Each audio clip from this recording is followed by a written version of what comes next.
أعوذ بالله من الشيطان الرجيم. بسم الله الرحمن الرحيم. الحمد لله رب العالمين، والصلاة والسلام على سيد المرسلين وعلى آله وصحبه أجمعين. رب اشرح لي صدري ويسر لي أمري واحلل عقدة من لساني يفقه قولي. سبحانك لا علم لنا إلا ما علمتنا إنك أنت العليم الحكيم. ولا حول ولا قوة إلا بالله العلي العظيم. Kitab Faridatul Faraid, muka surat 8. Muka surat 8, baris yang ke-17 daripada atas. Baris yang ke-17 daripada atas.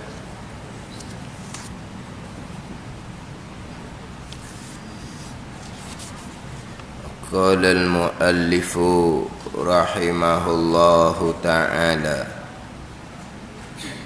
wa nafa'ana bi'ulumihi amin.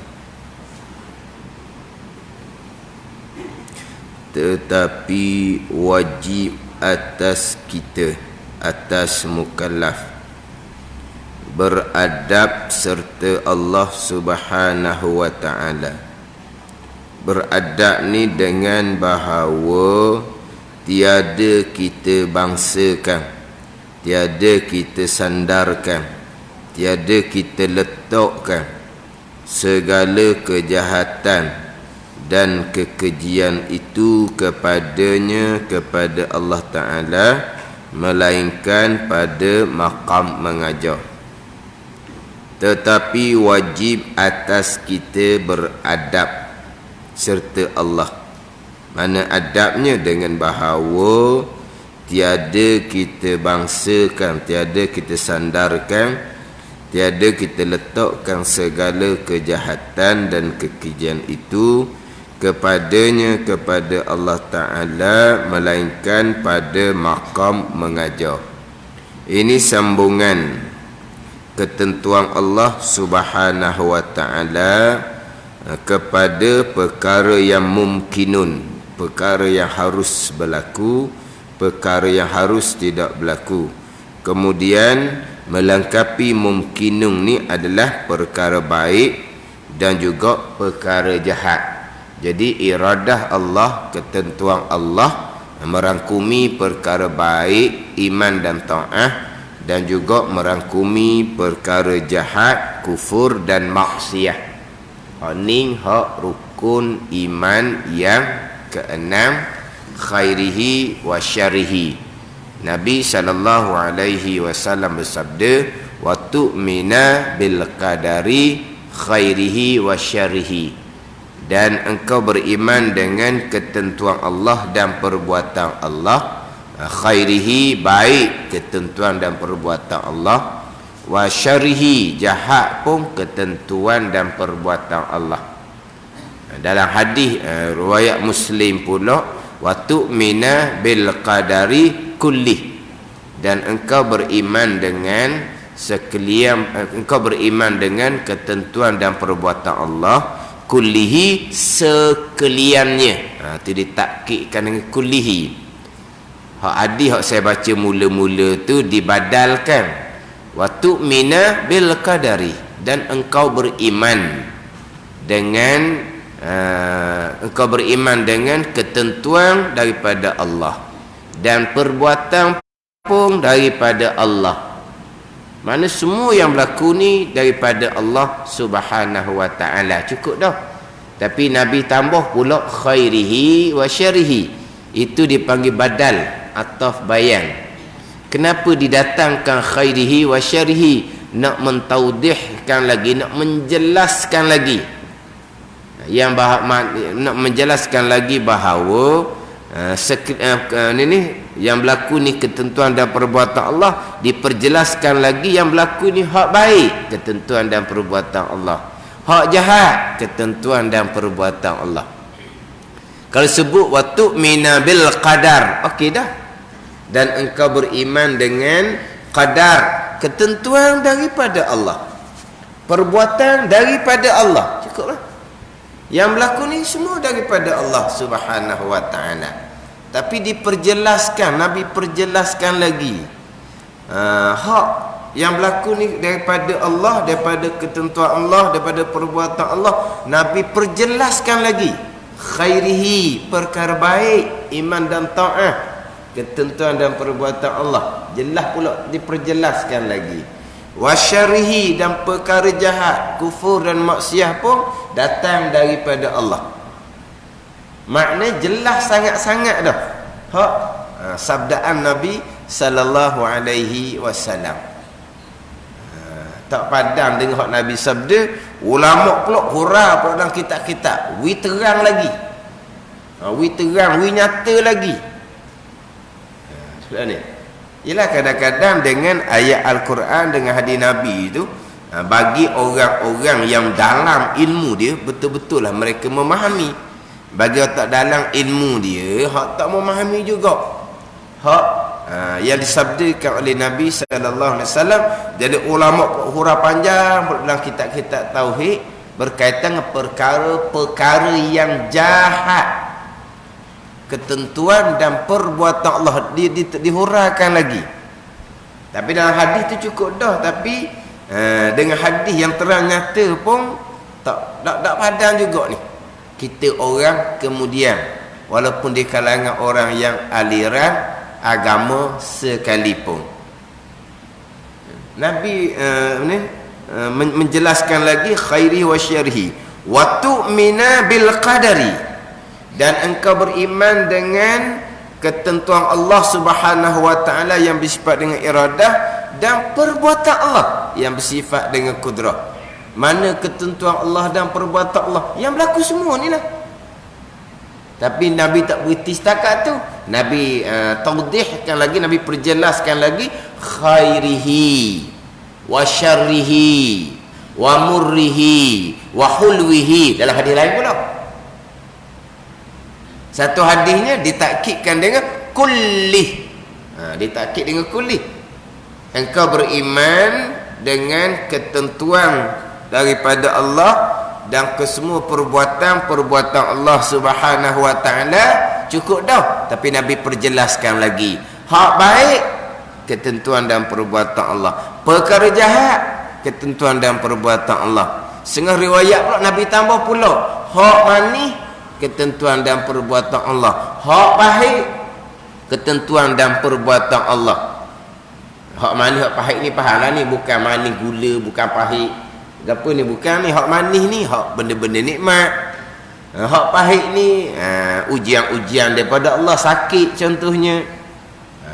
Dalam hadis yang lain pula Nabi bersabda, engkau beriman dengan sekalian, dengan ketentuan Allah dan perbuatan Allah, kullihi, sekaliannya. Sekaliannya datang daripada ketentuan dan perbuatan Allah. Sebagaimana dalam ayat Al-Quran, kullum min indillah, kata oleh Muhammad, sekalian perkara datang daripada Allah Subhanahu wa ta'ala. Kullum min indillah, kata oleh Muhammad, sekalian perkara datang daripada Allah Subhanahu wa ta'ala. Sekarang perkara mana? Baik, jahat, manis, pahit, kesemuanya datang daripada ketentuan Allah dan perbuatan Allah Subhanahu wa ta'ala. Ini kita ahli sunnah wal jamaah. Bersalahan terdahulunya, bersalahan bagi Mu'tazilah.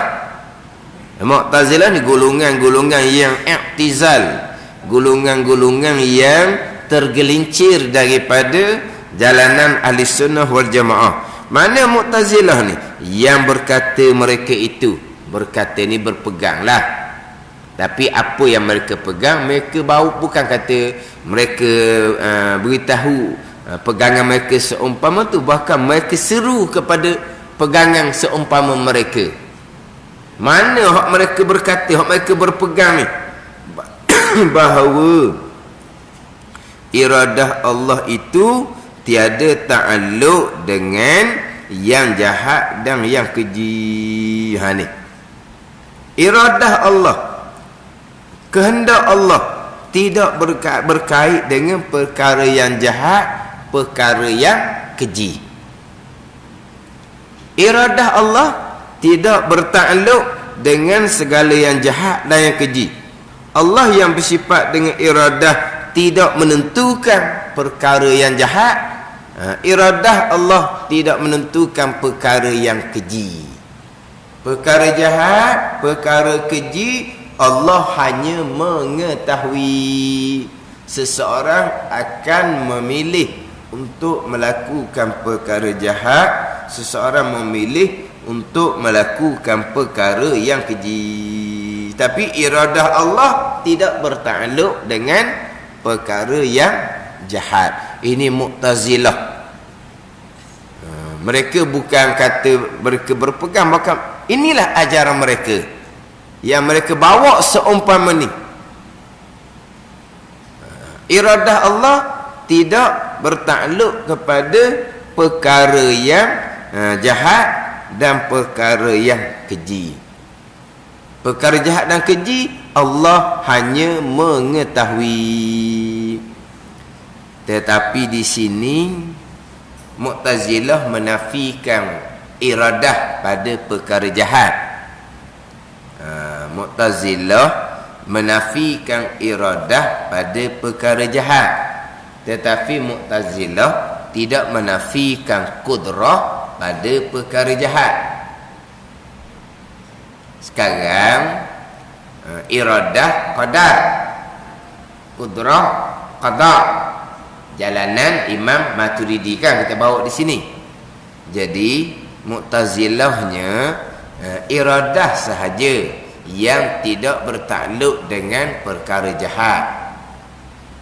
Maknanya Allah tidak menentukan seseorang memilih dan melakukan perkara jahat, kufur dan maksiat. Allah hanya mengetahui. Tetapi apabila seseorang memilih dan melakukan perkara jahat, berhasilnya perkara jahat tadi ni datang daripada kudrah perbuatan Allah Subhanahu wa taala yang bersifat dengan sifat kudrah. Jadi Mu'tazilah dia tolak perkara jahat qadar Allah, tetapi tidak tolak perkara jahat tu datang daripada qada Allah Subhanahu wa taala. Sebab tu sini dah hanya sebut Mu'tazilah berkata bahawasanya iradah Allah tiada ta'alluq, tiada menentu dengan segala yang jahat dan yang keji. Iradah tidak bertakluk. Kudrah bertakluk. Allah yang memberi bekal, Allah yang menjadikan perkara jahat yang dilakukan oleh seseorang. Tapi perkara jahat yang dilakukan oleh seseorang tu Allah tidak menentukan. Itu Mu'tazilah. Kita jangan lupalah, kita baca dah dahulu hak nota kaki di muka surat 7.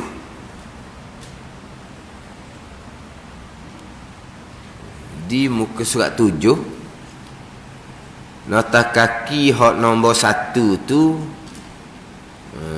bab ikhtiar dan usaha. 2 kali baca dah tu hak nota kaki nombor 1 tu. Masa bicara hak kudrah ni kita baca dah nota kaki nombor 1. Kemudian tu baca pula sekali lagi hak nota kaki nombor 1. Kemudian nota kaki nombor 2 tu. Nota kaki hak nombor 2 tu. Jumpa? Belah tepi, bukan belah dalam. Muka surat 7 nota kaki hak nombor 2 tu. Ditulis nombor 2. Kalau kira daripada atas, baris yang kedua belah daripada atas, belah tepi bukan belah dalam. Yang ditulis nombor 2, qauluhu, katanya kata pengarang Syekh Ahmad Al-Fatani atas muwafaqah iradah.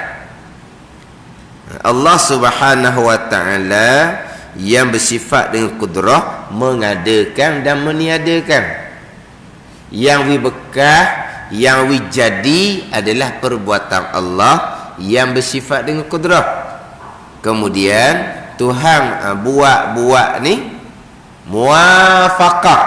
Muwafaqah mana apa? Selaras, seiring, sebagaimana iradah, sebagaimana ketentuan Allah pada azal yang bersifat dengan iradah. Tuhan buat sekarang ni macam sekarang ni lah. Kita gerak, kita diam, kita gerak, kita diam, kita bernapas, kita tengok, kita dengar sekarang ni. Semua tu adalah perbuatan Allah yang bersifat dengan kudrah. Tuhan perbuat ni muwafaqah dengan iradah, selaras dengan ketentuan Allah pada azal, Allah yang bersifat dengan iradah.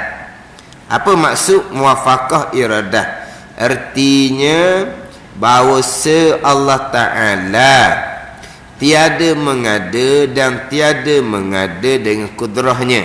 Allah tidak buat, Allah tiada mengada, Allah tiada buat, dan Allah tiada meniada dengan kudrahnya, melainkan akan barang yang telah ia ya Allah tentu akan dia akan barang dengan iradahnya. Maknanya tiada Tuhan buat dengan kudrah, melainkan akan barang yang telah ia Allah tentu akan dia akan barang dengan iradah. Tuhan mengada dengan kudrah, Tuhan menentu dengan iradah. Kudrah iradah ni bukan alat bagi Allah, tetapi sifat bagi Allah Subhanahu wa ta'ala.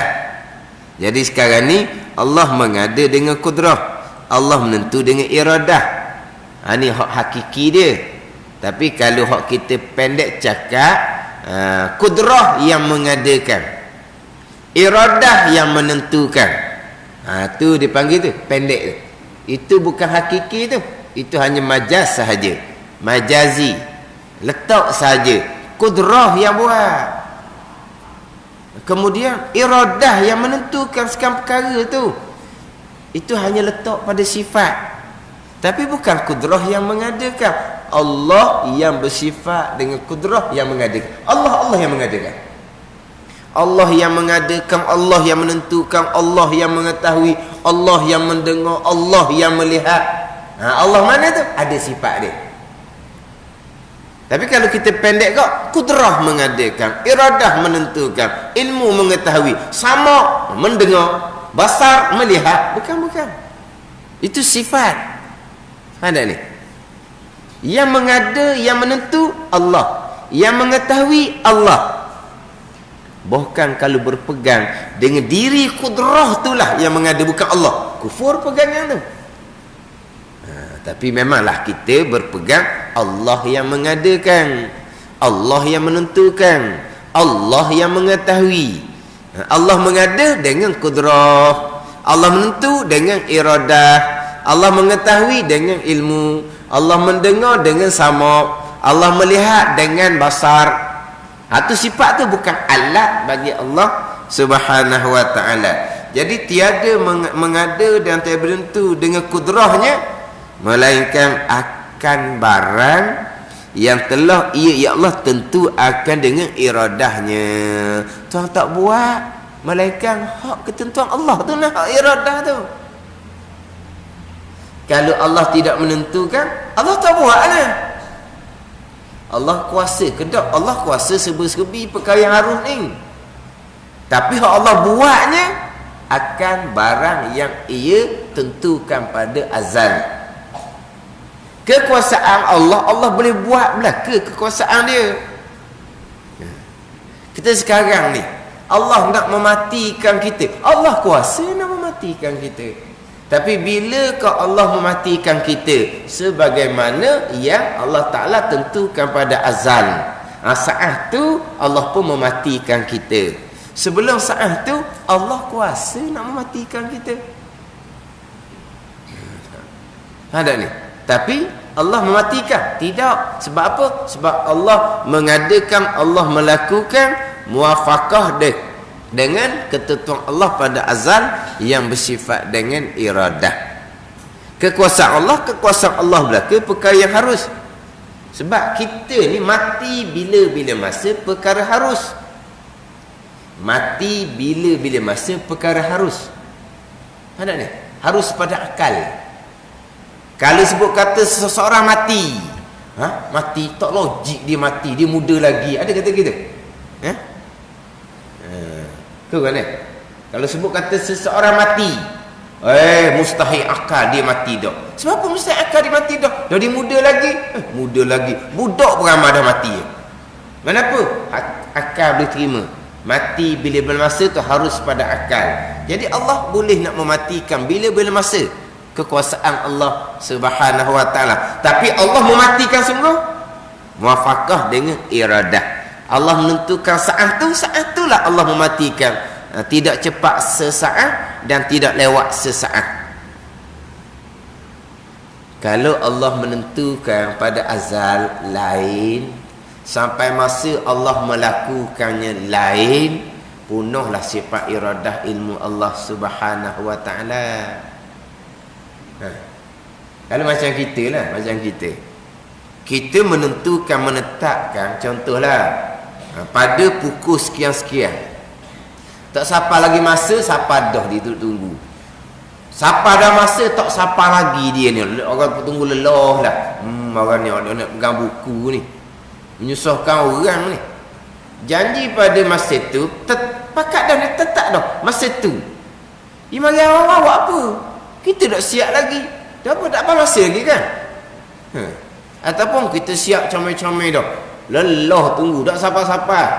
Mana apa ni? Dia buat tidak sebagaimana yang dia tetapkan. Dia tetap dah pukul ni. Tak sampai masa, dia cokoh dah tunggu. Kelang kabut lah kita ni sebab tak apa masa lagi. Sampai masa dah, tak sampai-sampai. Dah kita ni tak ada kelang kabut nak beri cukup masa siap. Tak sampai-sampai pula. Kita boleh pegang buku dah orang ni. Tak boleh nak pegang buku ni. Tak boleh nak pegang buku di masa akan datang. Tu kita.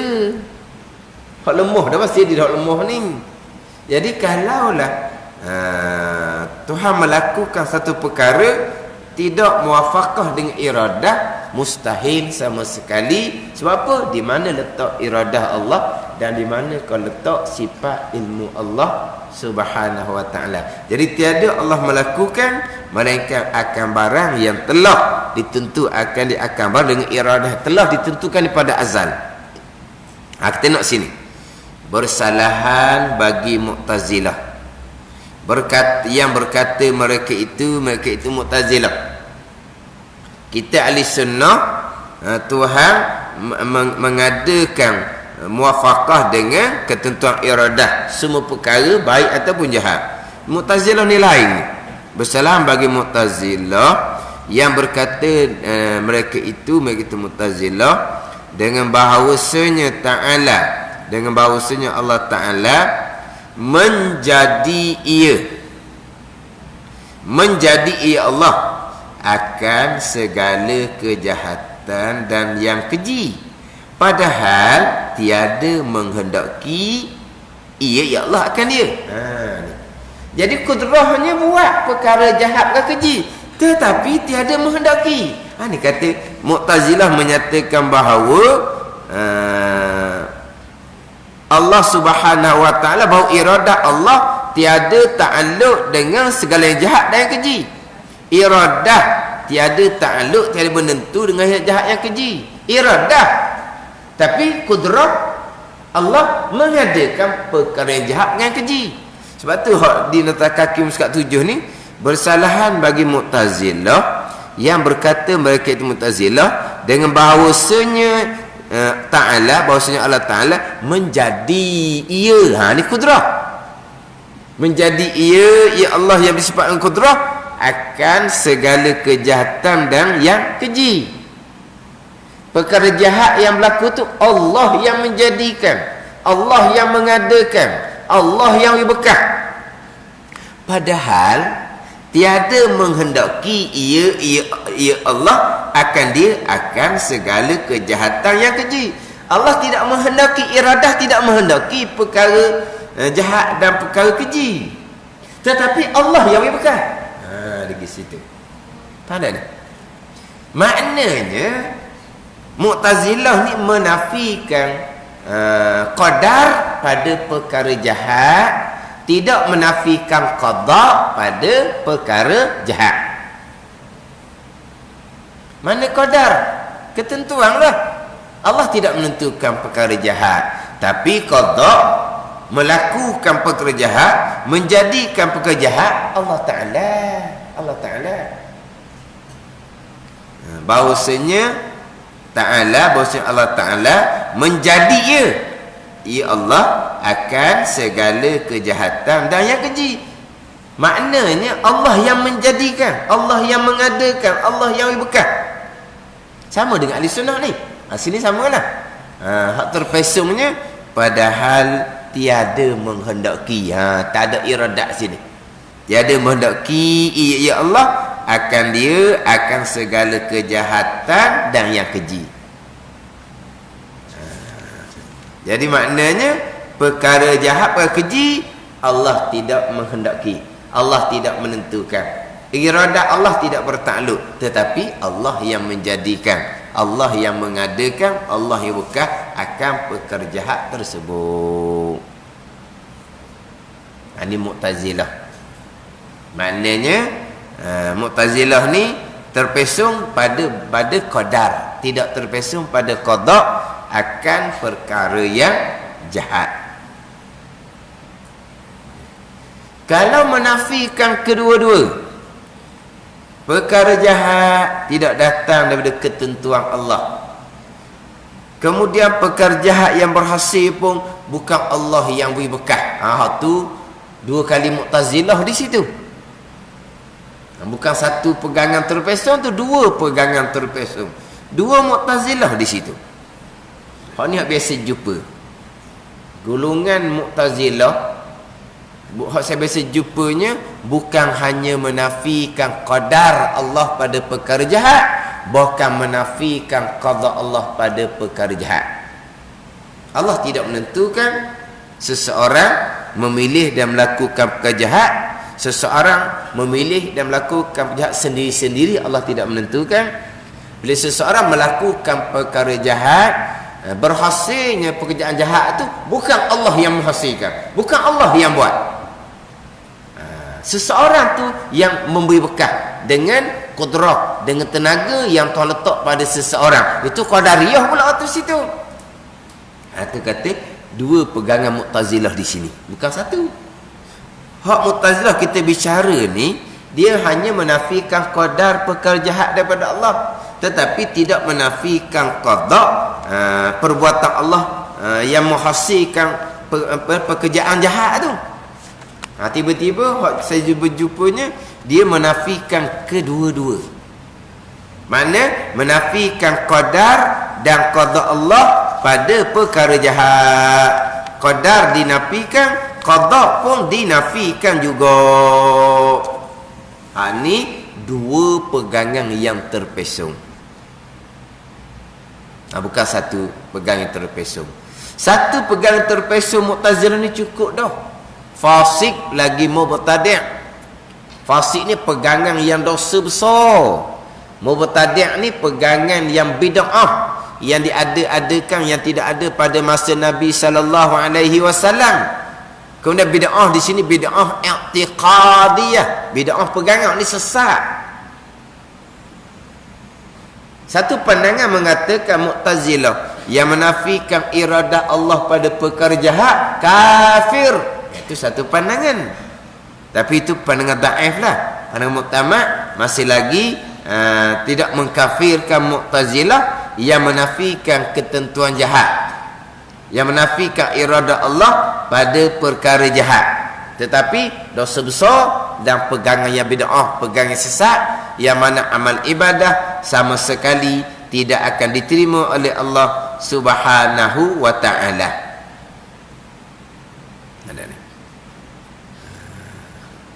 Tiba-tiba perkara jahat bukan qadar Allah, bukan datang dari ketentuan Allah, dan bukan pula datang daripada qada perbuatan Allah. Bukan Allah yang menjadikan, bukan Allah yang bekas pada perkara jahat yang dipilih, yang dilakukan oleh seseorang yang tidak berkait dengan ketentuan Allah. Berhasil ni pula seseorang yang bekas sendiri dengan kudrah, dengan tenaga yang Allah Ta'ala letak kepada seseorang.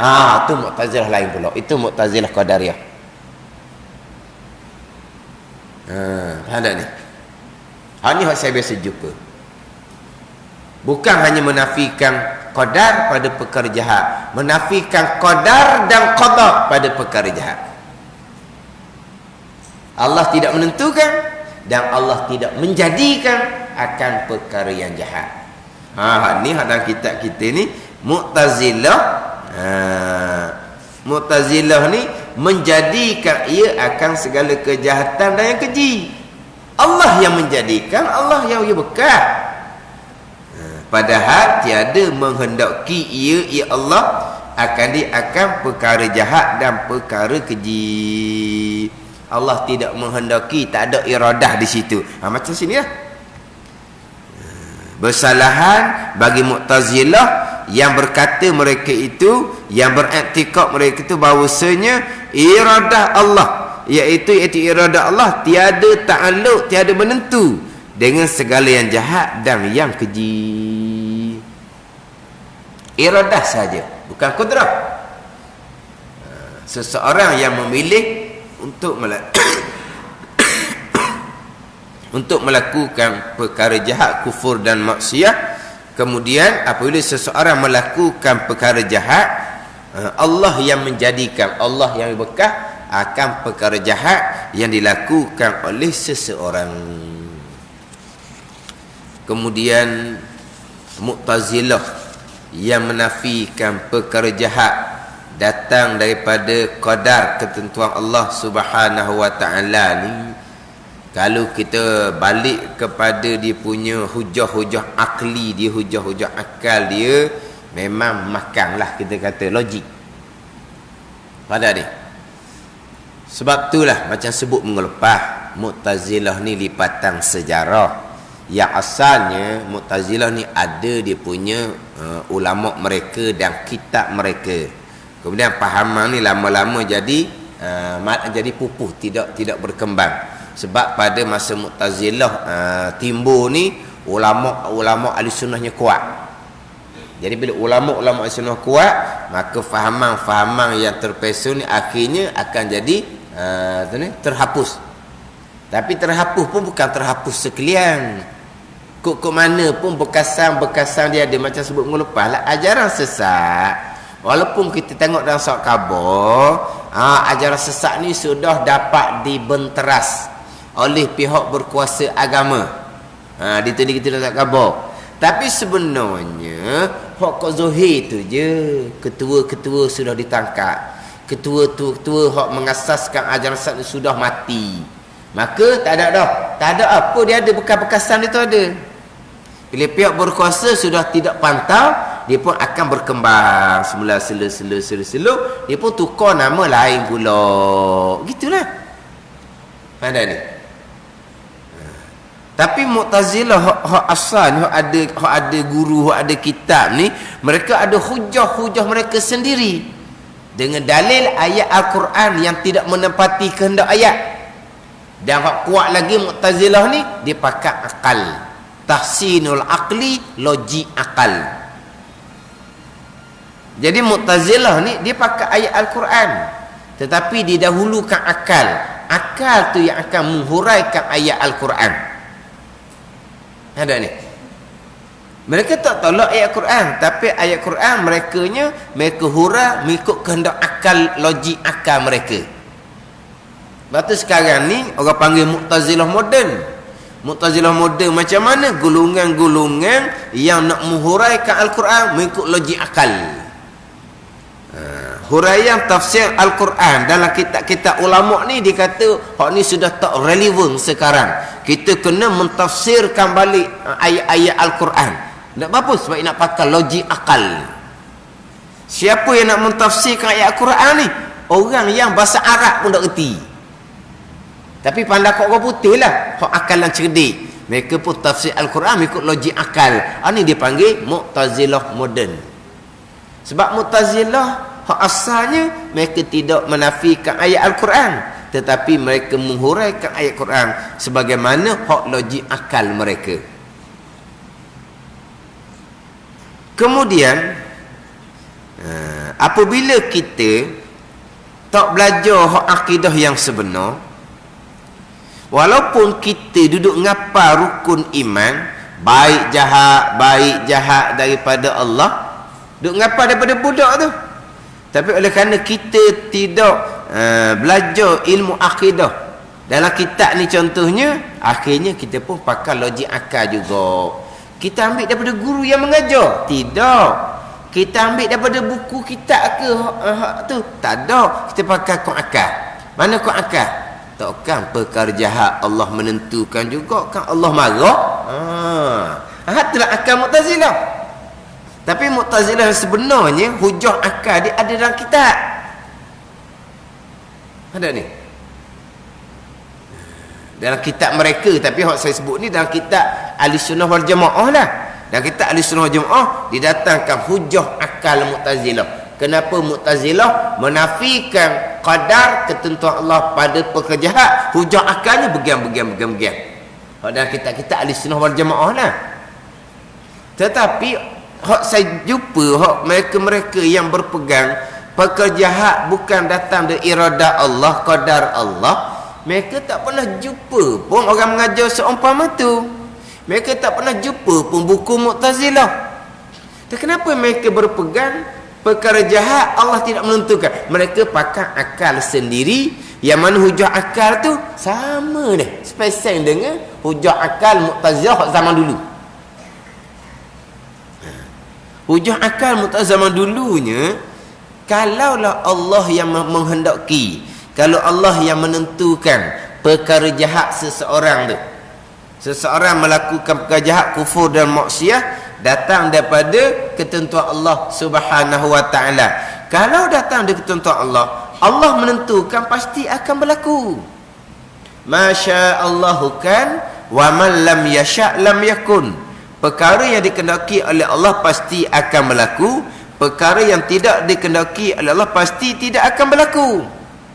Jadi apabila Allah menghendaki seseorang melakukan perkara jahat, pastilah sampai masa seseorang akan memilih dan melakukan perkara jahat. Kemudian apabila mati seseorang yang melakukan perkara jahat ni pula yang ditentukan oleh Allah, berlaku perkara jahat kerana ditentukan oleh Allah. Seseorang melakukan perkara jahat, apabila seseorang mati, siapa yang dihukum? Seseorang yang akan dihukum. Dihukum kenapa? Kerana melakukan perkara jahat atas dunia. Perkara jahat atas dunia mari daripada siapa yang menentukan? Allah yang menentukan. Allah menentukan seseorang melakukan perkara jahat, maka berlakulah perkara jahat pada seseorang. Nak Allah menghukumkan pula, kesianlah ke kawan tu. Zalimlah kalau Allah buat gitu. Ni Mu'tazilah. Dah hak ni lah hak dok pakai selama ni. Alasan ni lah. Saya sebut tu dahulu tu. Hak orang beri pada saya hak rakaman. Hak rakaman orang mengajar hak menafikan perkara jahat ni ketentuan Allah. Allah hanya mengetahui je. Kalau Allah yang menentukan perkara jahat ni berlaku, di manakah keadilan Allah Subhanahu wa taala? Mu'tazilah lah ni. Tapi orang ceramah tu dia ada guru yang ajar gitu? Tidak mungkin. Dia tak belajar sebenarnya, dia pakai akal sendiri. Dia pakai akal sendiri. Sama dengan orang-orang biasa ni. Hak saya jumpalah hak berpegang perkara jahat Allah tidak menentukan. Kalau tanya mereka tak ada guru. Tapi mereka pakai ni. Walaha hak rukun iman yang keenam tu duk hafal daripada budak-budak. Baik jahat qada dan qada. Baik jahat qada dan qada. Dah apa benda laginya? Tapi ngapa di mulut saja, tak pegang di akidah. Lepas tu dia pun pakai akal. Hak jahat tak menasabah, datang daripada Allah juga. Yang kamu dah hafal tu, hafal saja. Alasan hak biasanya, kalaulah perkara jahat datang daripada ketentuan Allah, jadi nanyalah kitanya. Tak acilah kita akan dihukum atas perkara yang berlakunya datang daripada ketentuan Allah. Kita ni la haula wala quwata illa billah, tak ada daya upaya. Berlaku perkara jahat, Allah yang menentukan. Berhasil perkara jahat, Allah yang melakukan. Sebenarnya siapa yang akan diseksa pada hari akhirat? Seseorang yang melakukan, yang bukan datang daripada dia pun, datang daripada Allah. Aci gitu. Tak aci lah gitu. Jatuh ke zalim lah Tuhan kalau seumpama tu. Adakah Tuhan zalim? Mu'tazilah pun tak kata Tuhan zalim. Kalau kata Tuhan zalim, kafir lalu dah. Mu'tazilah tak kata Tuhan zalim. Dan kalau perkara jahat Allah menentukan, jatuh zalim Allah. Allah tidak zalim, kata Mu'tazilah. Berarti Allah tidak menentukan perkara jahat. Ini nak pergi situ ni. Jadi Mu'tazilah, kalau perkara jahat Allah menentukan berlaku, seseorang tu akan dihukum di hari akhirat. Zalim kalau gitu. Dan Allah zalim ke tak? Pasti Allah tidak zalim. Kalau Allah tidak zalim, maka Allah tidak menentukan perkara jahat. Itu Mu'tazilah. Ada ni. Dia jangan makan ni.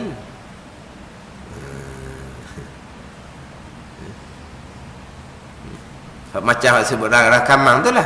Jadi buat contohnya, contoh Fir'aun.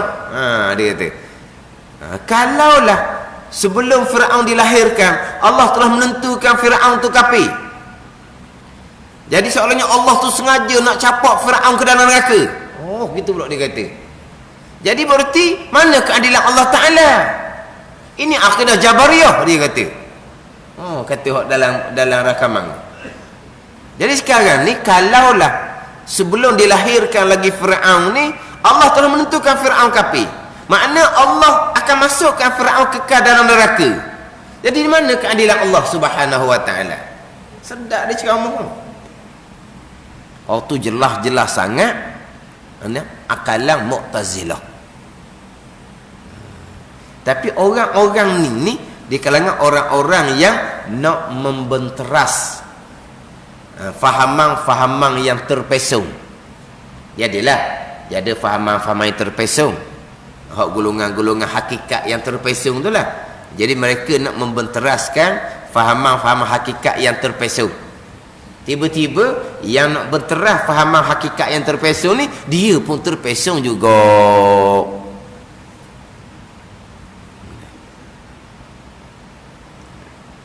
Jadi di mana keadilan Allah?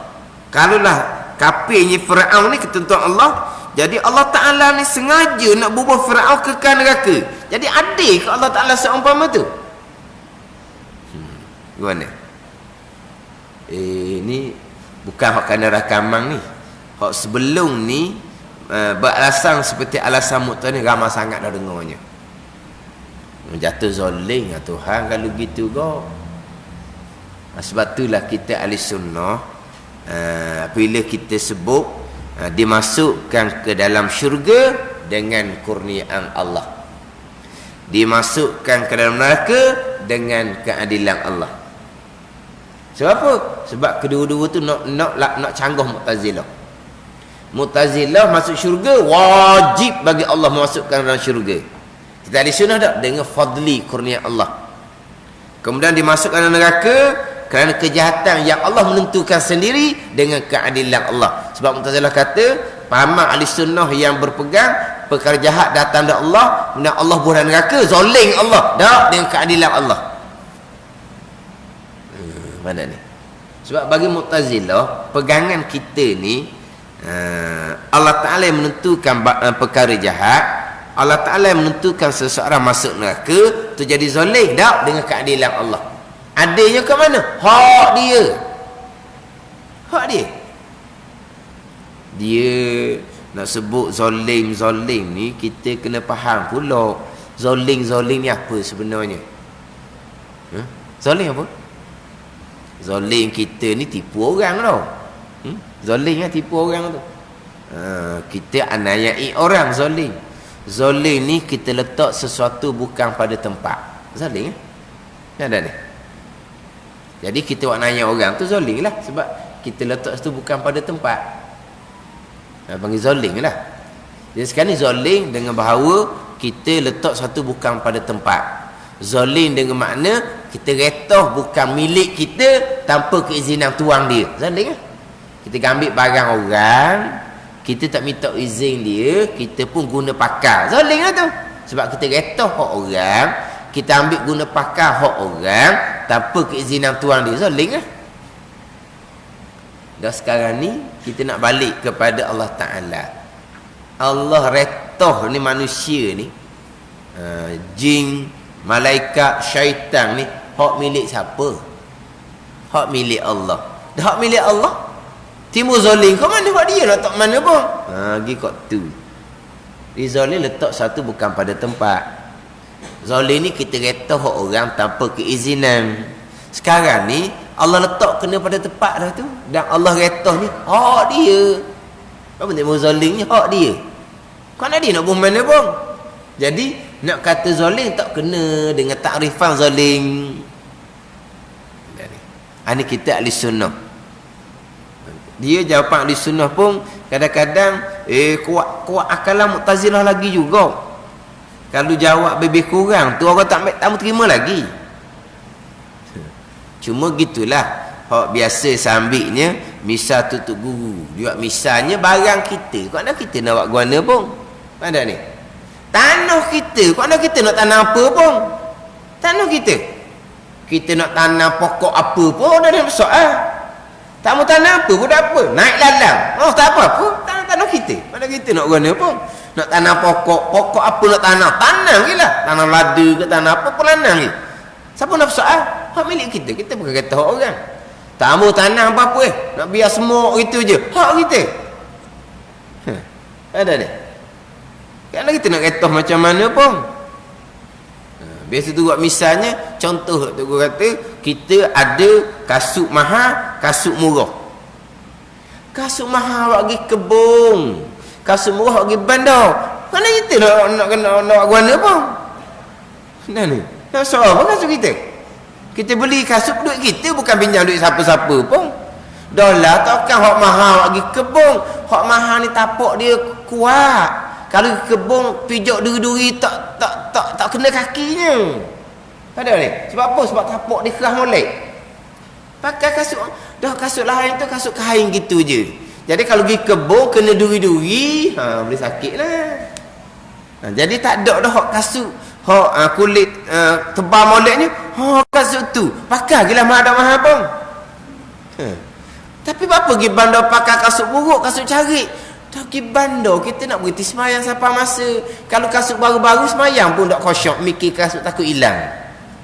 Kalau kasut buruk-buruk, kasut carik, ada orang nak ambil. Tapi nak ceritanya, hak kita, kau nak kita nak buat guna pun. Sekarang ni, hak Tuhan belaka. Tuhan nak menentukan pada azal dia orang mukmin, soleh, syurga, hak dia. Tuhan nak menentukan pada azal orang ni kufur, maksiat, Tuhan bunuh neraka, hak dia. Apa timbul zalim tak zalim ni? Ni hak ahli sunnah wal jamaah. Tapi Mu'tazilah tak adalah. Dia pakai kalau perkara jahat Allah menentukan pastilah Allah zalim. Zalim mustahil. Maka Allah tidak menentukan mana ni perkara yang jahat. Sebab apa? Sebab kalau Allah menentukan seksa seseorang di dalam neraka yang Allah kehendak. Jadi begitu. Jadi zalim Allah ni sebab apa? Sebab Allah seksa akan seseorang yang melakukan perkara yang Allah kehendak pada azal. Zalim lah gitunya. Jadi Mu'tazilah kata Allah tidak zalim, maka Allah tidak menentu perkara yang jahat. Dia banyak lagi lah kalau kita tengok dalam kitab-kitab alasan-alasan akal Mu'tazilah ni. Tapi bagi kita tak apalah kita cerita pun sebagai pedoman kepada kita. Tapi kalau orang baru-baru dengar akalan Mu'tazilah tu logik lah. Antara akalan Mu'tazilah laginya, kalaulah Allah menghendaki perkara jahat, Allah jatuh jahat juga. Oh, dia pergi buka tu. Dia balik pada kita. Dia balik pada kita ni. Jadi Mu'tazilah ni buat Tuhan ni macam manusia biasa. Kalau kita menetapkan satu pekerjaan jahat, baik ke jahat kita? Kita menetapkan satu pekerjaan jahat, baik ke jahat kita ni? Jahat. Jadi kalau Allah menentukan, Allah jatuh jahat. Jahat Allah mustahil. Sebab tu Allah tidak menentukan perkara jahat. Tu Mu'tazilah. Ada gigok tu. Kemudian pula, kita maklum, kita diwajibkan suruh makruf, kita diwajibkan cegah mungkar. Kita diwajibkan suruh makruf, kita diwajibkan cegah perkara mungkar. Tiba-tiba kita yang disuruh supaya kita yang diwajibkan supaya suruh perkara makruf, tiba-tiba makruf pun Tuhan tidak tentukan akan berlaku pada seseorang. Kita disuruh suruh di semayang, tapi Allah pada azal tidak menentukan di semayang siapa akan mati. Tapi kita diperintah oleh Allah sentiasa kena suruh di semayang. Faham ni? Kita berkewajipan suruh makruf. Faham tak? Kita berkewajipan suruh orang semayang. Tiba-tiba ketentuan Allah pada azalnya, dia memang tak semayang sampai ke mati. Jadi Allah perintah kita pergi suruh benda yang Allah tidak tentukan. Sebaliknya, seseorang tak semayang tu adalah kehendak Allah. Kita diperintah pula cegah dia jangan daripada tak semayang tu. Seseorang berjudi minarak, kehendak Allah. Kita diperintah oleh Allah supaya dia cegah judi minarak yang Allah kehendak. Jadi Allah suruh kita kepada seseorang suruh buat perkara baik yang Allah tidak kehendak. Kemudian kita ni pula diperintah cegah perkara jahat yang Allah kehendak perkara jahat tu. Tak panggil bermain-main kita. Tak panggil bermain-main. Sia-sia lah, kita tak guna lah. Ini sebagai contoh lah kita kata. Kita tentukan seseorang buat satu pekerjaan. Kemudian kita panggil orang lain pula. Kamu mari sini, kamu pergi suruh dia hentikan kerja dia tu. Benar aku tu tanya kita, dah dia buat kerja tu siapa yang tentukan? Saya yang tentukan. Lepas tu kamu tentukan, saya tentukan. Kalau kamu panggil saya pula supaya dia suruh dihentikan. Kamu dihentikan. Panggil apa kita? Dah pening kau panggil? Sekarang dia buat kerja tu, kita yang tentukan. Dia pun buat. Kita panggil pula orang lain. Kamu pergi suruh dia hentikan kerja tu. Tak molek kerja dia buat. Jadi kawan ni tanyalah, dia buat tu siapa yang tentukan? Saya yang tentukan. Awak yang tentukan. Patut awak suruh saya pergi cegah pula. Nampak tak macam sisi. Jadi sekarang ni orang yang buat maksiat ni siapa yang tentukan? Allah perintah pula kita ni pergi cegah perkara maksiat yang Allah tentukan. Tak panggil sia-sia seumpama tu. Ni akalan Mu'tazilah. Makan tu. Beri-beri hujah akal ni balik pening lagi. Gimana? Jadi kita dok. Allah Ta'ala tentukan perkara baik, Allah Ta'ala tentukan pejak, kita pegang. Allah Ta'ala perintah kita suruh ma'ruf cegah munkar, itu syariat zahir. Syariat zahir. Allah perintah kita suruh perkara baik, cegah perkara munkar. Kita suruh macam kita kata ginilah, mak ayah. Siang malam duk nasihat perkara baik. Siang malam duk nasihat. Anak dia tak dengar kata langsung. Itu ketentuan Allah. Ada ni. Tapi Allah mewajibkan ibu bapa sentiasa nasihat suruh perkara baik. Tapi salahnya Allah perwajibkan ibu bapa suruh dan nasihat perkara baik. Tengok tu anak tu. Siapa kesudah tak berubah. Itu ketentuan Allah. Jadi Allah suruh perintahkan nasihat perkara baik, tapi Allah menentukan sebaliknya. Tak sekilah tu. Kita sebagai hamba, sebagai ibu bapa yang bertanggungjawab, kita sentiasa suruh perkara baik, nasihat perkara baik, dia ikut ke tak ikut, itu bahagian dia dengan Allah, bahagian dia masing-masing. Nasib masing-masing. Tapi kalau tengok kau gitu kok, kehendak Allah gitulah untuk pada masa sekarang ni. Pada masa akan datang kita tak tahu kehendak Allah tu dia jadi baik ke macam mana. Tapi kira-kira kat sekarang tak, memang kehendak Allah tu dia dalam keadaan buat perkara jahat. Tapi kewajipan kita ibu bapa tetap sentiasa suruh dan nasihat supaya buat perkara baik, tinggal perkara jahat. Itu je. Itu syariah dia panggil.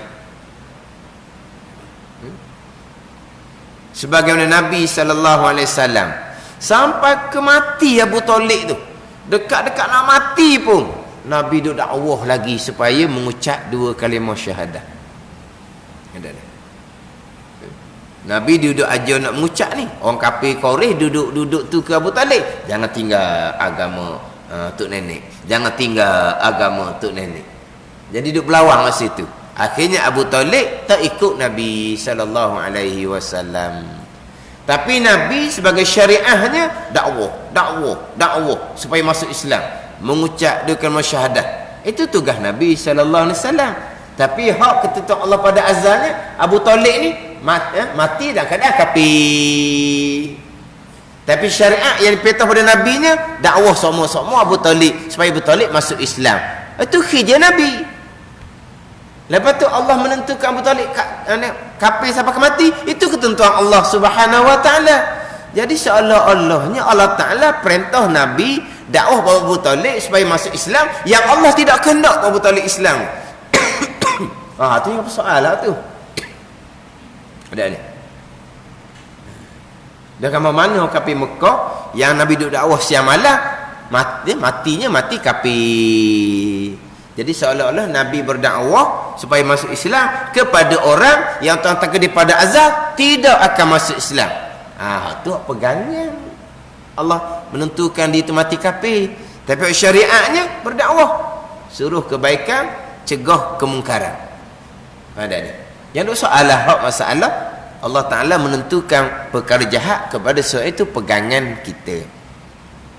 Tapi hak Mu'tazilahnya, apabila Allah memerintah kita cegah seseorang daripada perkara jahat, pastilah perkara jahat tersebut bukan datang daripada iradah Allah Subhanahu Wa Taala. Kalau perkara jahat tu datang dari iradah Allah, kenapa Allah nak perintah kita pergi cegah perkara iradah Allah? Itu Mu'tazilah. Kita syariat memerintahkan kita cegah perkara jahat. Itu je saja. Hakikinya perkara jahat tu memang iradah Allah Subhanahu Wa Taala, kehendak Allah Subhanahu Wa Taala, baik ataupun jahat.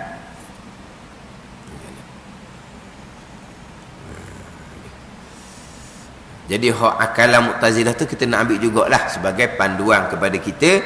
Kemudian kitanya hak nota kaki, hak muka surat 7 tu, atau ambil faham molek lah. Mu'tazilah dia menafikan Allah menghendaki perkara jahat, tetapi Allah yang menjadikan segala perkara jahat. Allah yang bukan. Mana Mu'tazilah menafikan perkara jahat qadar daripada Allah, tetapi Mu'tazilah tidak menafikan perkara jahat tu qada daripada Allah yang menjadikan, Allah yang mengadakan, Allah yang memberi bekah pada perkara jahat yang berlaku, yang dipilih dan dilakukan oleh seseorang. Tetapi Mu'tazilah berpegang seseorang memilih dan melakukan jahat tidak datang daripada iradah Allah, kehendak Allah Subhanahu Wa Taala.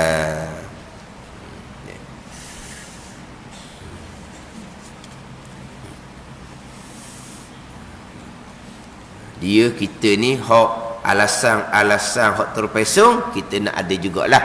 Hak alasan yang terpesong tu jangan kita jadi pening pula sudahlah.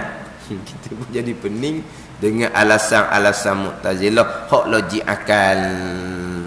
Sebab itulah Mu'tazilah di awal Islam, walaupun mereka tu ulama alim Al-Quran dan hadis, tetapi mereka tetap mengutamakan logik akal daripada Al-Quran dan hadis. Sebab tu mereka tergelincir.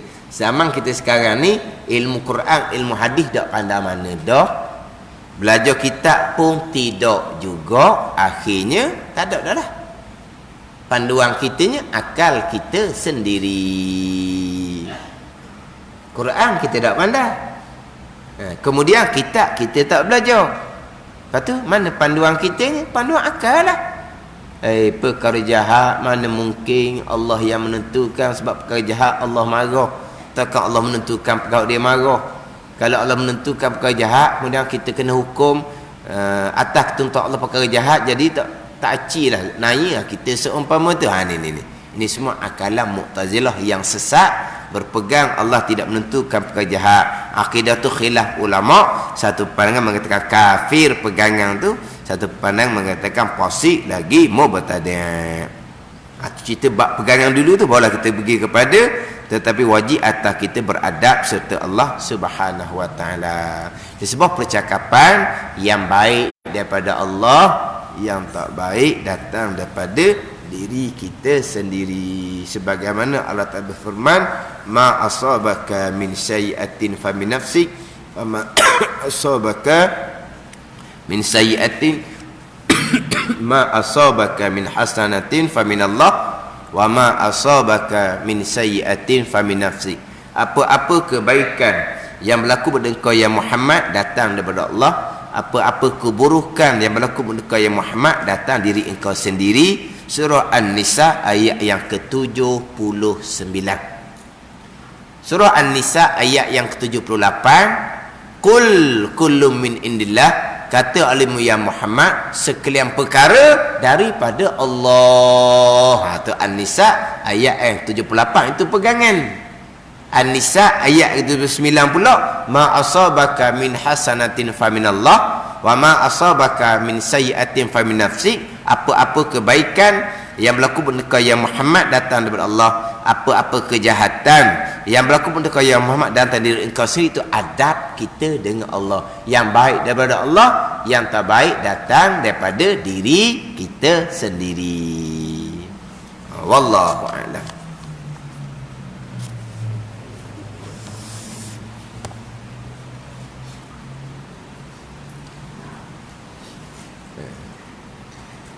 Gerak tak tu macam mengelepah lah. Tong tu lah. Orang duduk tepi lah kena buat gerak tong tu. Orang duduk tengah tunggu je bila tong tu gerak.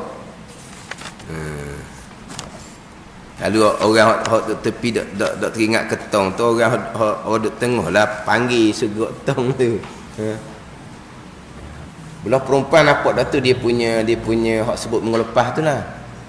Pembelanjaan di dalam berapa belah ribu gitu lah.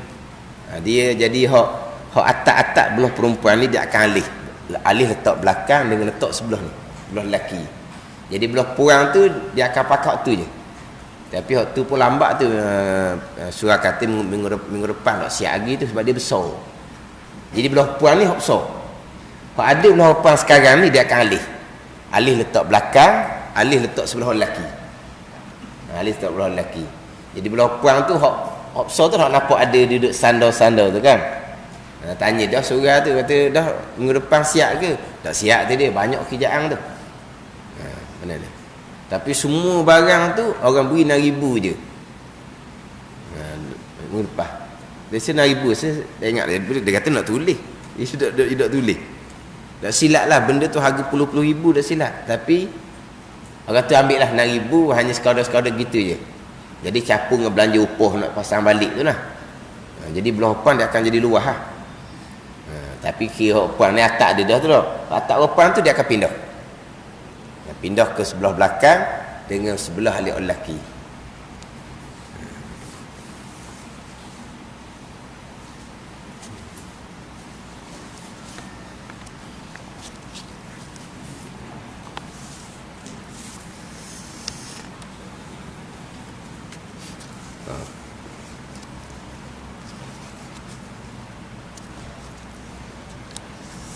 Dia ada hak sama je tu, hak kayu ke, hak bekas hijau ke, bekas derma tu sama je. Ada hak tolak dengan kayu dah. Ada hak bekas hijau tu dia sama je, hak tulis je tu.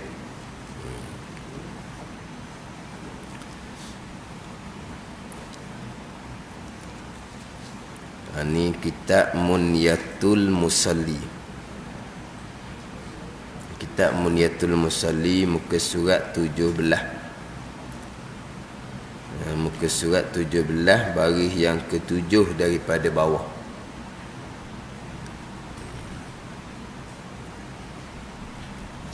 Baris yang ke-7 daripada bawah. Qala al-muallifu rahimahullahu ta'ala wa nafa'ana bi'ulumihi amin. Ada pun sunat yang dituntut dahulu daripada masuk kepada sembahyang, iaitu sunat yang dituntut dahulu daripada masuk pada sembahyang, bang dan iqamah, azan dan iqamah. Kalau bang dan qomat kitanya. Kalau bahasa Arab azan dan iqamah. Ini perkara yang disunatkan sebelum masuk kepada sembahyang. Yang kita bicara terdahulu sunat hai'ah, sunat aba'ah, itu sunat di dalam sembahyang. Kemudian dalam kitab Munyatul Musalli akan datangkan pula sunat sesudah sembahyang, itu wirid dan juga doa. Itu sunat sesudah sembahyang. Jadi azan dan iqamah ni macam sebut minggu lepas lah, orang perempuan hanya disunatkan iqamah sahaja.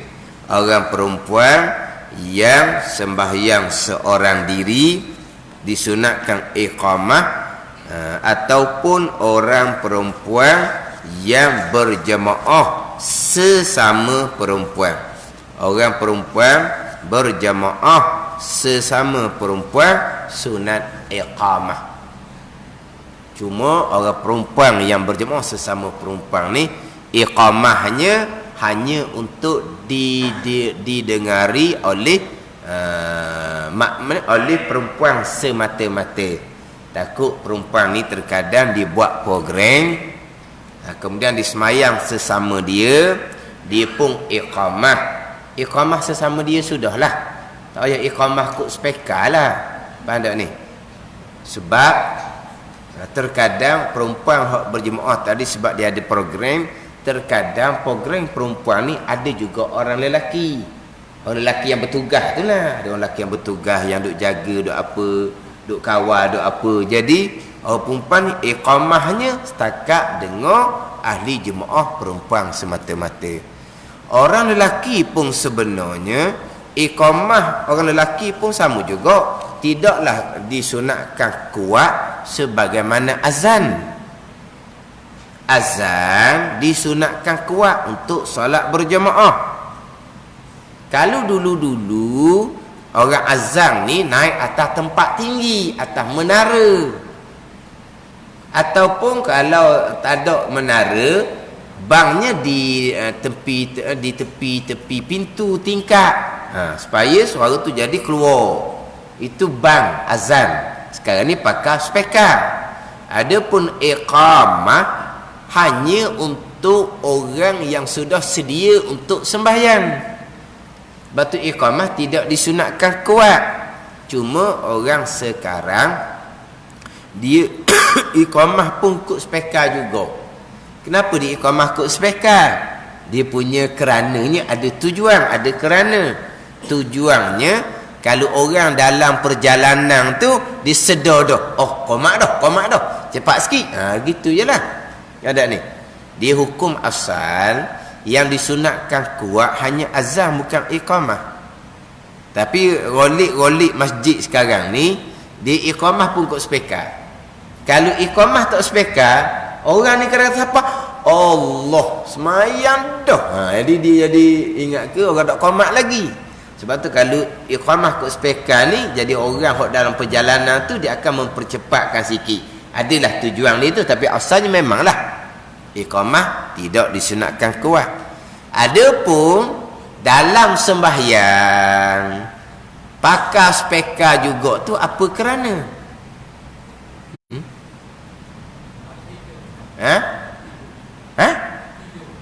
Tidur? Oh, gerak orang tidur. Zuhur, Asar, Maghrib, Isyak kuat. Tak tidur juga. Ha? Dia hak bab semayang tu tak payahlah speka kot luar. Pakai speka kot dalam sudahlah. Ada ni. Yelah kadang-kadang dia pakai speka kot luar, kuat-kuat. Terkadang di awal waktu ada juga orang semayang di rumah masing-masing, orang perempuan apa semua. Kalau speka tu kuat-kuat, hak dekat-dekat tu nak semayang tu, baca Fatihah surah terganggu, cuba tanya orang perempuan hak duduk semayang di rumah. Ada ni. Dia kalau speka kuat, bergepa speka ni. Sekarang ni kan orang kan nak cari speka mahal. biar bunyi tu kuat. Sekarang ni kalau kita dengar orang azan, kita tak tahu tu masjid mana.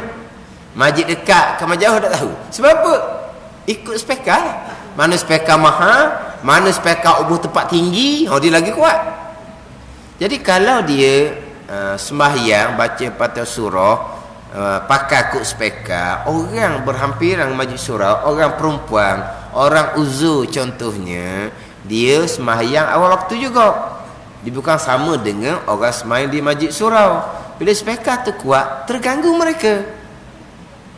Terganggu mereka. Ada ni. Di situ tu tak nampak tak ada sebarang kerana. Iqamah sendiri pun tidak disunatkan kuat. Hanya sekadar dengar orang yang sudah bersiap untuk sembahyang. Tetapi kita ni qamat kod speka juga ada tujuan. Supaya orang yang lambat ni dia cepat sikit. Sebab dia lambat dah. Kalau kita dok qamat kod speka, dia berasa macam dok lagi. Dok lagi siapa-siapa orang nak dekat nak sudah sembahyang dah. Tu kalau iqamah lah. Kalau sembahyang tu seeloknya tak payahlah. Ada orang-orang di rumah nak berjemaah dengan orang masjid ke? Jangan duk suka gitu. Ada. Kita kalau dekat dengan masjid, kita boleh berjemaah dengan tok imam tu. Tapi sekarang ni tak ada dah. Sekarang ni masjid dia agak luas sangat, jauh dah daripada rumah orang. Dia tak sama masjid zaman dulu. Masjid ni dekat-dekat rumah orang kan. Sekarang ni masjid jauh rumah orang. Dia kalaulah tepi masjid sampai ke rumah kita tu jaraknya tidak melebihi 300 hasta, kita boleh turut di semayang lah. Tapi ada syarat-syarat tambahan yang lain lah. Tapi waktu jarang lah anak ni. Ada tak perasan? Orang duduk jemaah atas masjid surau, dia berjemaah luar. Ada perasan? Dia hak surau lain hukum ni, kita kira masjid. Masjid ni mana jangan lebih jarak dengan masjid 300 hasta. Ni ada syarat-syarat tambahan yang lain. Tapi nak cerita tak ada orang semayang di rumah berjemaah dengan imam di masjid, tidak ada. Tapi memang ada keadaan yang dibenarkan, tapi cukup syarat dia lah. Tapi nak ceritanya kalau kira hak kepada kerana, tak ada kerana mana tu. Untuk semayang tak payahlah pakai speka. Untuk iqamah tak apalah. Tapi iqamah sendiri pun hukum asalnya sunat perlahan, sekadar dengar di kalangan mereka yang bersiap dah untuk semayang. Panggil dengan azan. Mari dah iqamah ni kepada orang yang sudah dipanggil, orang yang sudah berada dalam masjid. Jadi iqamah hanya untuk orang-orang ni lah. Tu hak asal dia. Lepas tu iqamah tidak disunatkan kuat. Tapi kita buat juga kuat tu ada kerana, tak apalah. Adapun kita semayang baca Fatihah surah, tak ada kerana di situ. Kita pakai speka dalam ni untuk supaya makmum kita di belakang tu dengar akan bacaan Fatihah surah dan juga takbir intiqalat kita di dalam sembahyang. Ia boleh mengganggu juga orang tu kalau kita baca Fatihah surah kuat, ganggu orang hak semayang di awal waktu, orang perempuan, orang tua uzur-uzur tu. Kena kira belakang tu. Sebab speka kuat, memang kuat sangat-sangat lah, bukan kuat biasa-biasa tu. Kalau alasan nak seorang bangun tidur, dengan azan bang tu cukup dah. Dengan azan, dengan bang tu cukup dah. Kita nak panggil, nak kejut orang tidur hak pada waktu subuh. Kemudian berkaitan dengan azan dan iqamah ni, kalau orang lelaki disunatkan termasuk sembahyang seorang diri. Sunat azan, sunat iqamah juga. Kemudian berkaitan dengan azan ni sendiri, bang ni sendiri, dia azan ni untuk sembahyang, bukan untuk waktu sembahyang. Azan adalah untuk sembahyang, bukan untuk waktu sembahyang. Maknanya ini biasa berlaku biasa berlakunya kalaulah kuliah maghrib tu agak panjang. Kalau maghrib agak panjang sedikit, jadi isyak tu setengah jam dah masuk waktu isyak. Kuliah masih lagi tak sudah lagi, tak berhenti. Kita katalah setengah jam masuk isyak barulah kuliah habis. Jadi macam mana dengan azan dengan bang isyak tu? Waktu sudah banyak ni. Azan untuk sembahyang, bukan untuk waktu. Ada ni. Ini mazhab Syafi'i kita dan jumhur mazhab yang lain. Azan bang untuk sembahyang. Kalau sembahyang isyak tu pukul 9, pukul 9 lah kita bang. Kalau kata bukan setengah jam, 8.30, 9.30 barulah habis kuliah maghrib contohnya. Ini pernah berlaku. Panggil baba-baba tutup guru, kita beri masa yang panjang kepada mereka. Sebab mereka nak mari tu payah dah. Nak dapat mereka pun payah dah. Bila kita dapat mereka, kita serah kepada mereka. Nak kuliah maghrib panjang mana pun kau pandai baba lah, kau mana tu guru lah. Sebab apa? Sebab kita payah nak dapat mereka. Tok guru ni pula apabila dia mari jarang-jarang, dia sekejap-sekejap dia kira tak cukup tak badan. Sebab apa? Sebab dia boleh mari tepat tu payah dah. Jadi apabila serah kepada dia, ni kadang-kadang panjang. Bukan lepas isyak setengah jam tak, sejam kadang lepas isyak. Kuliah maghrib 11.30 tak sudah lagi contohnya. Akan barulah kita nak sembahyang isyak. Banglah. Waktu isyak lewat dah ni, banyak dah masuk isyak. Kita bang bukan untuk waktu, kita bang untuk sembahyang. Tapi kuat kot speaker ni, kejut orang ni, 9.30 baru bang isyak. Tak usah pakai speaker. Bang speaker dalam, ataupun bang dengan suara kuat sendiri, tak payah speaker pun tak apa. Pada ni. Tapi bang tetap bang. Sebab kalau kita salat berjemaah, kita tidak azam terlebih dahulu, hukumnya makruh. Kalau mazhab Hambali, bang ni bukan sunnatul muakkadah. Mazhab Hambali, pandangan dhaif dalam mazhab Syafi'i, bang adalah wajib fardu kifayah. Maknanya kalau jemaah tu didirikan tanpa bang, berdosa. Sebab apa? Sebab bang tu pandangan mazhab Hambali wajib. Pandangan dhaif dalam mazhab Syafi'i wajib fardu kifayah. Kerana bang ni syiar yang besar dalam agama kita. Maknanya kalau mak isyak lewat, qamat. Tanpa azan, hukumnya makruh dalam mazhab Syafi'i, berdosa dalam mazhab Hambali. Tapi kau tepi ni lah, qamat sudahlah lewat dah ni. Orang gini masalah ni. Hak tukang ngatu tu. Hak tukang ngatu tu dah reti. Qamat lah ni, bukan berapa dah ni, lewat dah ni. Dia pun tak puas hati waktu lewat sebab dia nak balik cepat. Lapar perut orang sekali. Kita tahu dah kan. Kalau mari orang-orang berkenaan hak payah nak dapat ni, memanglah dia kita beri peluang ke dia. Maghrib tu kau pandai dia lah pukul berapa pun. Kau pandai dia lah pukul berapa pun. Tewi masa seluah-luahnya kepada mereka. Tu kadang-kadang lewat Tapi jangan tak bang. Tapi nak cepat ni, azan dan iqamah. Tak payahlah sembahyang qabliyah isyak tu. Tak apalah.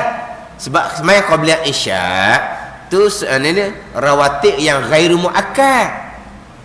Kemudian pula qabliyah isyak, kalau orang bang azan tadi terus iqamah, qabliyah isyak kita masih lagi boleh buat selepas isyak. Tak ada masalah di situ. Faham tak ni? Qabliyah isyak kita tak sempat nak semayang sebab azan terus iqamah. Maka qabliyah isyak ni kita boleh semayang lagi buat selepas daripada semayang isyak. Tak ada masalah tu. Ada ni. Dia banyak berlaku seumpama tu. Dia bila lewat dia terus iqamah tanpa azan dulu, hukumnya adalah makruh. Setengah tempat ni, setengah negeri yang lain lah, di Terengganu kita tak ada negeri lain. Dia kalau program tu panjang-panjang, dia masuk isyak dia berhenti dahulu program untuk beri peluang kepada azan. Dia sekarang ni program tu panjang, sejam, sejam setengah. Jadi masuk je isyak, pengkuliah tu berhenti dulu sekejap supaya Bilal azan dulu, kemudian pengkuliah sambung balik. Kalau mazhab Syafi'i tak tepat juga cara gitu, sebab kita belum sembahyang. Azan untuk sembahyang, bukan untuk waktu. Melainkan kalau tempat tu azan dia radio ambil contohnya, tu cerita lain lah. Kalau semata-mata masuk isyak nak azan, program tu masih lagi nak sambung balik, isyak semayang lambat lagi, tak ada perlu buat seumpama tu. Sebab kita azan ni malaikat syaitan akan lari. Satu kelebihan dia dah. Kita azan, kita iqamah, kita semayang. Mudah-mudahan hati kita ni liar pun tak liar sangat lah, sebab kita sudah azam tadi, sudah halau syaitan. Kita nak buat tu lah. Jadi kalau kita azam pukul 8.30, kalau kita sambung program pukul 9 baru semayang, jauh dia jadinya. Tak payah buat seumpama tu. Tapi memang ada negeri yang buat seumpama tu. Ada negeri yang buat seumpama tu. Masuk waktu dia azam tu dulu. Kita tahu azan adalah untuk sembahyang, bukan untuk waktu sembahyang. Sebab tu dalam mazhab Syafi'i kita, orang sembahyang qada lelaki sunat azan terlebih dahulu, barulah iqamah. Orang lelaki nak sembahyang qada, di azan terlebih dahulu, dia bang sembahyang seorang ni, bang sekadar telinga kita sudahlah, tak payah kuat-kuat. Kemudian kita pun iqamah, kita pun sembahyang qada. Selesai satu qada, kita dah sembahyang qada yang kedua, kita iqamah sahaja, tidak azan dah. Nak qada yang ketiga, kita iqamah sahaja, tidak azan dah. Ada ni. Kita nak sembahyang pula yang keempat, kita iqamah pula, kita sembahyang. Cuma biasanya orang yang qada sembahyang, hak tinggal yang berdosa, yang wajib bersegera, mereka tidak azan dan iqamah, sebab itu perkara sunat, mereka nak segera pada qada. Itu cerita lain pula. Ada ni. Cuma nak ceritanya, Nabi SAW pada satu ketika hak Nabi tertidur di satu wadi, satu lembah, yang Nabi dengan para sahabat radhiyallahu anhumnya tak sedar subuh sehinggalah terbit matahari. Ni hadis ni kita masyhur. Dia panggil hadis wadi, dia panggil. Hadis wadi ni lembah. Hadis wadi, hadis lembah ni, Nabi tidur pada satu wadi, satu lembah. Kemudian Nabi tugaskan sahabat untuk supaya jaga. Sebab masa tu musafir, balik daripada peperangan. Jadi Nabi kena terus tu, tapi sahabat sudah keletihan. Tak bolehlah nak terus jalan, kena berhenti tidur. Maka Nabi pun ambil keputusan berhenti tidur di satu tempat, satu wadi, satu lembah. Tapi oleh kerana Nabi dan sahabat ni sudah keletihan, maka dibimbangi tidur orang letih ni, tidur orang letih. Ada tidur orang letih, letak belakang letak belakang, lepas tu ayah dah lah tu straight je ada. Jadi Nabi tugaskan sahabat supaya jaga, jangan tidur. Maka Nabi dengan sahabat lain pun tidur. Sedar tak sedar cerah. Nabi tengok sahabat yang ditugaskan tidur juga. Tidur dalam keadaan duduk lah, bukan tidur dalam keadaan macam orang lain. Tidur jaga. Tapi tertidur. Maka Nabi tanyalah sahabat tu, Sahabat tu mudah je jawab. Kalau Nabi mengantuk, dia pun mengantuk kok. Mudah je jawab. Ada ni. Jadi kemudian Nabi pun perintah sahabat dan bala tentera sahabat dengan sahabat tu supaya beralih. Ada ni. Beralih. Speka ni apa ni? Nak batuk. Dia pakai speka yang kedua ni kerana dia kuat sikit.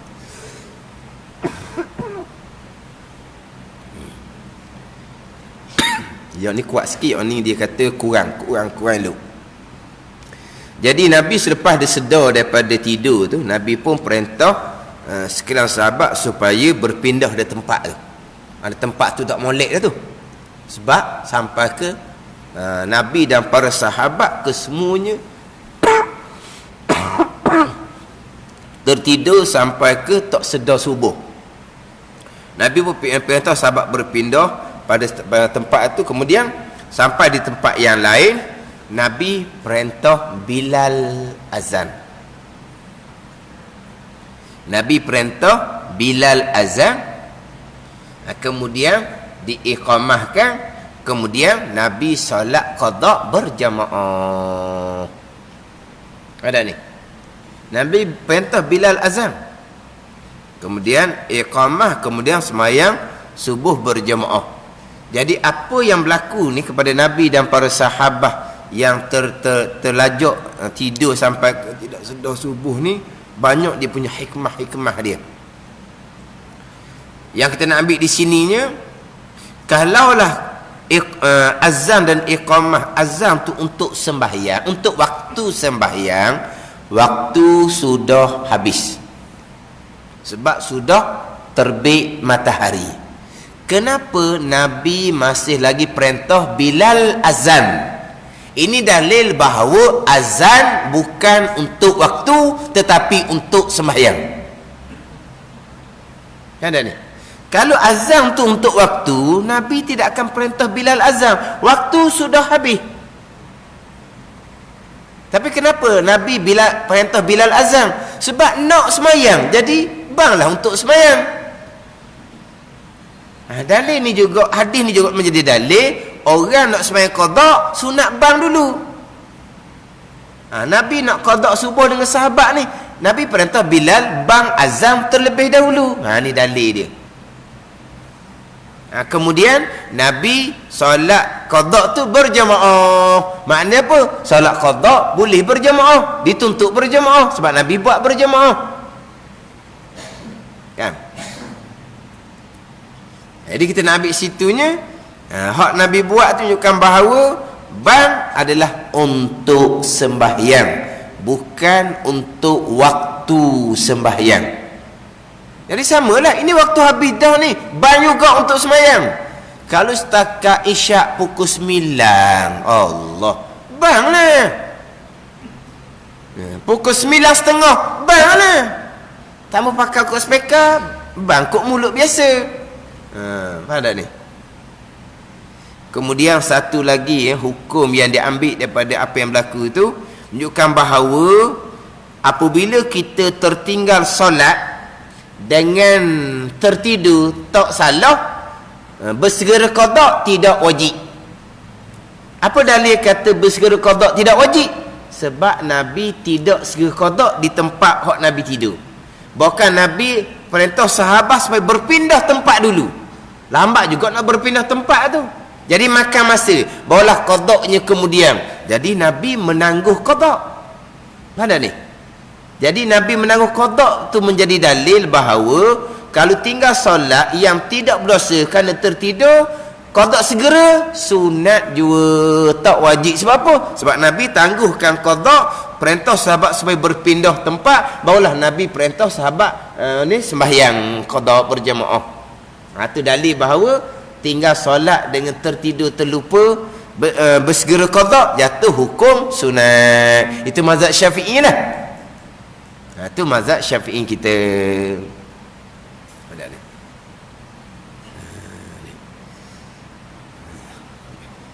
Cuma Hak kita tadi tu lah, biasanya hak kita ni dia takut apa ni, dia takut orang sembahyang qabliyah. Bila sembahyang qabliyah lambat dia kata. Lepas tu setengah masjid, kita azan dan kita iqamah. Dia sebut gitu. Mana apa ni, orang tak sempat lah nak sembahyang qabliyah tu sebab nak iqamah segera. Dia kalau isyak lewat, ni nak cerita je lah ni. Hak isyak lewat, kalau hak masjid yang tetik terening, masjid hak kuliah maghrib hak malam ni, dia masjid Wakaf Tembesu. Masjid Wakaf Tembesu, saya biasanya kuliah sejam. Maknanya isyak tu dalam dekat-dekat setengah jam. Dekat-dekat setengah jam barulah saya habis kuliah. Sebab dia sembahyang maghrib wirid dia panjang. Jadi kita nak mula kuliah tu agak lewat sikit. Lepas tu kuliah saya memang ambil sejam. Dia maghrib wirid panjang pun saya kuliah maghrib tetap sejam. Jadi lepas daripada kuliah sejam tu, azan macam biasa, sembahyang qabliyah macam biasa. Ada ni. Azan macam biasa, qabliyah macam biasa, berjemaah isyak, wiri macam maghrib juga, subhanallah 33 kali, alhamdulillah 33 kali, Allahu akbar 33 atau 34 kali. Tu di Masjid Wakaf Tembesu. Apa? Sebab orang masjid dia bukan jenis orang lapar. Suka pula. Orang masjid lain tu dia lapar sikit. Bang pun tinggal. Kalau bang tak tinggal, qabliyah dia tinggal. Kemudian lepas isyak ni kau istighfar, Allahumma lah. Apa? Dah kuliah panjang, jadi wiridnya tidak ada. Tapi Masjid Wakaf Tembesu sama saja. Azan, sembahyang qabliyah, berjemaah isyak, wirid macam biasa. Wirid bukan macam maghrib lah kita kata, tasbih dia macam biasa. Tak ada potong-potong. Dia atur seumpama tu. Itu atas pengurusan lah. Atas pengurusan. Memang hak setakat saya pergi ni, hak tu lah hak terbaiknya. Hak terbaik. Cuma kalau tempat-tempat lain tu, biasa tempat saya pergi tempat lain tu, dia isyak tak bang. Cuma saya minta bang isyak. Qabliyah tu nak sama-sama, itu atas kamu lah kata. Isyak kena bang. Barulah bang isyak. Tapi dengar-dengar ceritanya, malam saya je. Kalau kuliah lewat, bang isyak. Lepas tu iqamah tanpa qabliyah. Kalau malam orang lain, ceramah, mengajar, lewat, tak ada bang. Iqamah saja.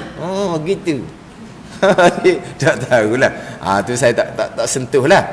Tapi kalau Wakaf Tembesu, saya tak bunyi pun. Pergi tengok, bagus sini.